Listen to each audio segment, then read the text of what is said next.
নমস্কাৰ প্ৰিয় বন্ধু বান্ধৱীসকল, পুনৰ এবাৰ সকলোকে এটা নতুন ভিডিঅ'লৈ স্বাগতম জনাইছোঁ। প্ৰিয় বন্ধু বান্ধৱীসকল, আপোনাৰ জীৱনটো প্ৰতিটো খোজতে প্ৰয়োজনীয় হোৱা কিছুমান গুৰুত্বপূৰ্ণ কথা আজিৰ ভিডিঅ'টোত আমি আপোনালোকৰ লগত শ্বেয়াৰ কৰিম। যিসমূহ কথাই আপোনাৰ জীৱনটো সফল কৰি তুলিব আৰু আপুনি জীৱনটোত সুখ আৰু শান্তি লাভ কৰিবলৈ সক্ষম হ'ব পাৰিব। জীৱনত প্ৰয়োজন হোৱা, জীৱনত সফল হোৱা, জীৱনটো সুখেৰে ভৰাই তোলা কেইটামান আজিৰ ভিডিঅ'টোত আমি গুৰুত্বপূৰ্ণ কথা শ্বেয়াৰ কৰিম। গতিকে আপুনি আজিৰ ভিডিঅ'টো শেষলৈকে চাই থাকিব। ভিডিঅ'টোৰ মাজলৈ আগবঢ়াৰ পূৰ্বে যদি আপুনি প্ৰথমবাৰ এই চেনেলৰ ভিডিঅ' চাই আছে তেন্তে এই চেনেলটো অৱশ্যেই ছাবস্ক্ৰাইব কৰি ৰাখিব। তেন্তে আহক আমি ভিডিঅ'টোৰ মূল বিষয়বস্তুলৈ আগবাঢ়ো। প্ৰিয় বন্ধু বান্ধৱীসকল, সকলো দুখীয়া পৰিয়ালতে এনেকুৱা এজন সদস্য থাকে যিজন সদস্যই পৰিয়ালটোক দৰিদ্ৰতাৰ পৰা উলিয়াই লৈ ৰূপান্তৰিত কৰিব পাৰে। আপোনাৰ পৰিয়ালৰ আপুনিও সেইজন মানুহ হ'ব পাৰে। হিংসা কৰা সেইসকলৰ কাম যিসকল মূৰ্খ মানুহ, যিয়ে ভাবে যে মই সদায় কাৰণে জীয়াই থাকিম এই পৃথিৱীত। আপুনি কিমান দুখত আছে, কিমান মন মাৰি আছে, কিমান ভাগি পৰিছে সেইটো কাৰো দৰকাৰ নাই। সেইকাৰণে আপোনাৰ কাম অকল এইটোৱেই হ'ব লাগে যে যিকোনো পৰিস্থিতি হ'লে আপুনি নিজৰ কাম কেতিয়াও এৰি দিবলগীয়া নহয়। জীৱনটো দুটা চকাৰ চাইকেলৰ দৰে। বেলেঞ্চ থকালৈকে থাকিব আৰু যেতিয়ালৈকে আপুনি চলি থাকিব বা কাম কৰি থাকিব। যিমানেই কম কথা ক'ব সিমানেই আপোনাৰ শব্দ প্ৰভাৱশালী হৈ পৰিব। কাৰোবাক সহায় আৰু দয়াৰ আশ্ৰয় লৈ আপুনি জীৱনটো বেছি দিন জীয়াই থাকিব নোৱাৰে। সেইকাৰণে এইবোৰ আশা কেতিয়াও নকৰিব। নিজৰ জীৱনটোক নিজেই জীয়াই থাকিবলৈ শিকক। সকলো বাৰতেই তৰ্ক কৰাটো সমাধান নহয়।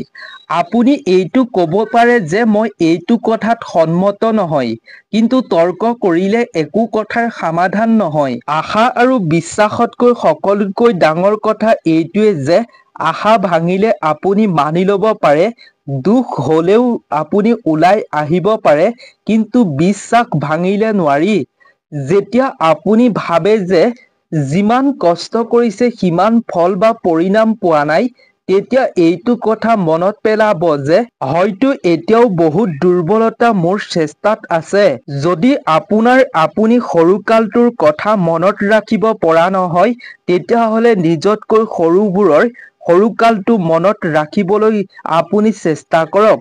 কাৰণ যেনেকৈ আপোনাৰ ওচৰত এটা সৰুকাল আছিল, তেনেকৈ সিহঁতৰ ওচৰতো এটাই সৰুকাল আছে। বৃদ্ধ অৱস্থাত এটা কথাতেই শান্তি হয় যে মই যৌৱনকালত নমৰিলো। কেতিয়াবা সকলোবোৰ নিজৰ কৰিবলৈ সকলোবোৰ নিজৰ পৰা আঁতৰাই দিব লাগে। যিমান আপুনি নিজৰ চিন্তাক লয়, সিমান আপোনাৰ চিন্তা আনে নলয়। সেইকাৰণে আপুনিও নিজৰ চিন্তা ল'ব নালাগে। কাৰণ চিন্তা কৰা নকাৰাত্মক প্ৰভাৱ আপোনাৰ ওপৰত পৰিব পাৰে। যদি আপুনি কিবা সমস্যাৰ লগত যুঁজি আছে, তেতিয়া আপুনি আপোনাৰ সেই চিন্তা সমস্যাটো নহয়, সমাধান কেন্দ্ৰীভূত হৈ থাকিব লাগে। ঘৃণা কৰাসকলৰ বাবে জীৱনটো বহুত সৰু। সেই কাৰণেই ঘৃণা কৰাৰ সলনি আপুনি নিজৰ কামত ধ্যান দিয়াটো বহু জৰুৰী। যদি আপুনি প্ৰথমবাৰত সফল হোৱা নাই, তেতিয়া আপোনাৰ আৰু মহান ব্যক্তিসকলৰ মাজত এটা একে কথা আছে যে তেওঁলোকেও প্ৰথমবাৰতেই কেতিয়াও সফল হোৱা নাছিল। লাগিলে আজি আপুনি যিমানেই পইচা ইনকাম নকৰক কিয়, কিন্তু নিজৰ বৃদ্ধ বয়সৰ বাবে পইচা সঞ্চয় কৰিব লাগে। কিছুমান আচৰিত কথা ন যে আজি আমি সম্পূৰ্ণ বিশ্বব্ৰহ্মাণ্ডৰ এই ঠাইত সেই ক্ষণত জীয়াই আছো যে যিটো ক্ষণত আমি কিবা এটা কৰিব বিচাৰি আছো। মানুহে আপোনাৰ কথা কি ভাবে এইটো ভাবাটো আপোনাৰ কাম নহয়। কাৰণ যদি আপুনি তেওঁলোকৰ কাম কৰে, তেতিয়া আপোনাৰ কাম কোনে কৰিব? যদি আপুনি বৃদ্ধ নোহোৱাকৈ ভৱিষ্যত জীয়াই থাকিব বিচাৰে, তেতিয়া নিজতকৈ ডাঙৰ মানুহৰ লগত সময় কটাওক। কাৰণ অনুভৱ বয়সৰ লগত হৈ যায়। আপোনাৰ সুখৰ মালিক বা গৰাকী কেৱল আপুনিয়েই।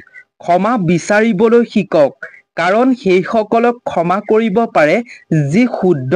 নিজৰ এই শুদ্ধতাক ক্ষমা নকৰি ভুল বুলি পৰিগণিত নকৰিব। মানুহে নিজেই ভুল কৰিলে নিজৰ ভুলৰ উকিল হৈ পৰে, কিন্তু আনৰ ভুলত জৰ্জৰ হৈ পৰে। কেতিয়াও কোনো মূৰ্খ ব্যক্তিৰ ভুল বা দুৰ্বলতা দেখুৱাই নিদিব, কাৰণ এনেকুৱা কৰিলে সি আপোনাক ঘৃণা কৰিবলৈ ধৰিব। কিন্তু বুজি পোৱা ব্যক্তিক ভুল বা দুৰ্বলতা আপুনি উলিয়াই দিলে, দেখুৱাই দিলে, সি আপোনাক ঘৃণাৰ সলনি ধন্যবাদ দিব। বহুবাৰ এনেকুৱা লাগে যে আমি অসফল হৈ গৈ আছো, কিন্তু বাস্তৱত আপুনি তেতিয়া এইটো গম নাপাব যে আপুনি সফলতাৰ কিমান ওচৰত আছে। এই পৃথিৱীত সকলোতকৈ ভাল বা ধুনীয়া বস্তুটো চাব বা চুব নোৱাৰি। কোনোবা ব্যক্তিৰ স্বাভাৱিক ৰূপটো যদি জানিব বিচাৰে, তেতিয়া কেৱল এইটো কৈ দিব যে মই সমস্যাত আছো। কোনোবা যদি অকলে থাকে, আকৌ কোনোবা অকলশৰীয়া হৈ থাকি যায়।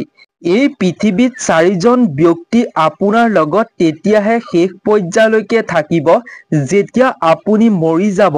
সম্পূৰ্ণ জীৱনটো এইটো ভাবি পাৰ কৰি দিওঁ যে এইটো কাম কৰিলে মানুহে কি ক'ব, এইটো কাম নকৰিলে মানুহে কি ক'ব। যেতিয়া মৃত্যু হয় তেতিয়া বুজি পায় যে মানুহে বা 4জন মানুহে অকল ৰাম নাম সত্য বুলি ক'ব পাৰি। যদি আপুনি তল পৰি দিয়ে কিবা সমস্যা বাচি যায়, তেতিয়া তল পৰি দিয়ক।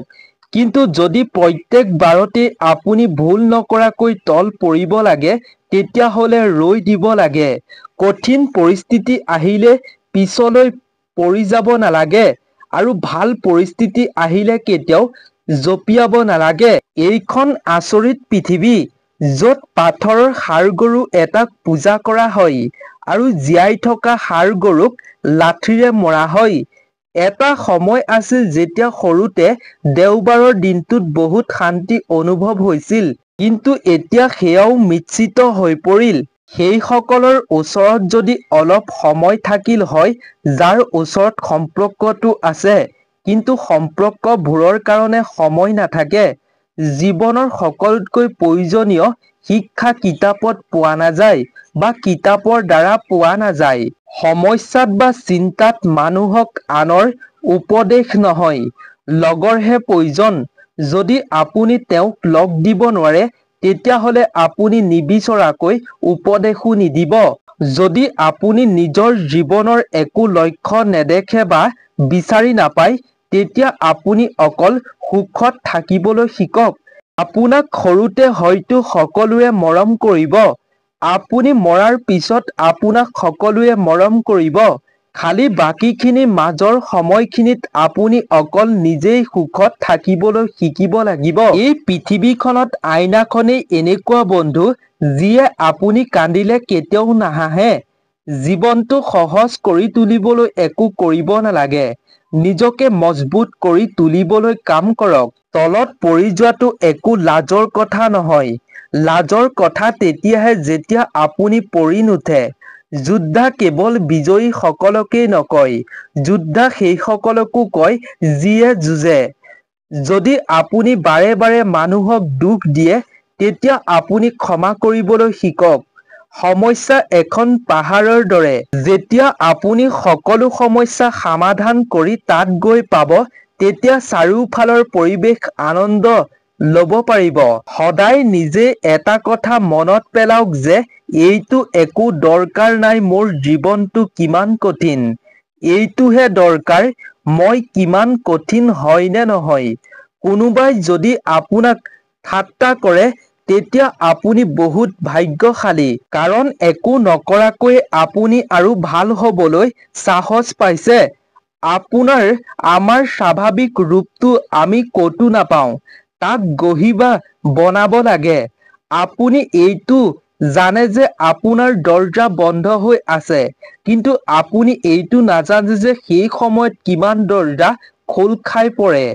সদায় এইটো কাম কৰক যিটো শুদ্ধ, সেইটো নকৰিব যিটো সহজ। যদি আপোনাৰ সময় নাই সেইবোৰ কাম কৰাৰ যিবোৰ শুদ্ধ, তেতিয়াহ'লে সেইবোৰ নকৰিব যিবোৰ অশুদ্ধ বা ভুল। আনতকৈ বেলেগ হোৱা মানে ভুল হোৱা বা কৰা নহয়। এটা পুৰণি চাবিৰে নতুন তলা কেতিয়াও খোল নাখায়। সম্পৰ্কক ভুল নহয়, ভুল ধাৰণা বা সন্দেহেৰে শেষ কৰি দিয়ে। আৰাম লোৱা বা ব্ৰেক লোৱা এক সময়ৰ কাৰণ, বিকল্প হ'ব পাৰে, কিন্তু হাৰ মানি লোৱা, তলত পৰি যোৱা একো বিকল্প হ'ব নালাগে। জীৱনত এই দুটা শব্দ যদি আপুনি সঠিক সময়ত ক'বলৈ শিকি যায়, তেতিয়া কেতিয়াও অনুতাপ কৰিব নালাগে। ক আৰু খ। আপোনাৰ বিচাৰেই আপোনাৰ সীমা। আপুনি বিচাৰিলে দয়ালু হ'ব পাৰে, কাৰণ দয়ালু হোৱা অনুতাপ আপোনাৰ কেতিয়াও নহয়। সপোন সম্পূৰ্ণ কৰাৰ সকলোতকৈ প্ৰথম খোজটো হ'ল সপোন দেখা। জীৱনটো বহুত সহজ হৈ পৰিব যদি আপুনি ক্ষমা কৰা বা ক্ষমা খুজিবলৈ শিকি লয়। যদি মানুহে আপোনাৰ লক্ষ্যৰ ওপৰত হঁহা নাই, তেতিয়া তাৰ অৰ্থ হ'ল আপোনাৰ লক্ষ্য বহুত সৰু। জীৱনৰ অৰ্থ নিজকে বিচৰা নহয়, জীৱনৰ স্বাভাৱিক অৰ্থ হ'ল নিজকে বনোৱা। দুখ সেইসকলৰ পৰা নহয়, যিসকলে লগ নিদিয়ে। দুখ সেইসকলৰ পৰা হয়, যিয়ে লগত থাকি নাটক কৰে। প্ৰিয় বন্ধু-বান্ধৱীসকল, আজিৰ এই ভিডিঅ'টো ইমানেই আছিল। আশা কৰোঁ ভিডিঅ'টো চাই নিশ্চয় ভাল পালে। যদি ভিডিঅ'টো চাই ভাল পালে, তেন্তে ভিডিঅ'টোত এটা লাইক কৰাৰ লগতে আপোনাৰ বন্ধুবৰ্গৰ লগতো শ্বেয়াৰ কৰিব। আৰু আপুনি যদি ভিডিঅ'টো চাই ভাল পালে, তেন্তে এই চেনেলটো অৱশ্যেই ছাবস্ক্ৰাইব কৰি ৰাখিব। গতিকে নতুন এটা ভিডিঅ'ৰ লগত লগ পাম পুনৰ এবাৰ। আজিৰ এই ভিডিঅ'টোৰ পৰা বিদায় লৈছোঁ। ধন্যবাদ।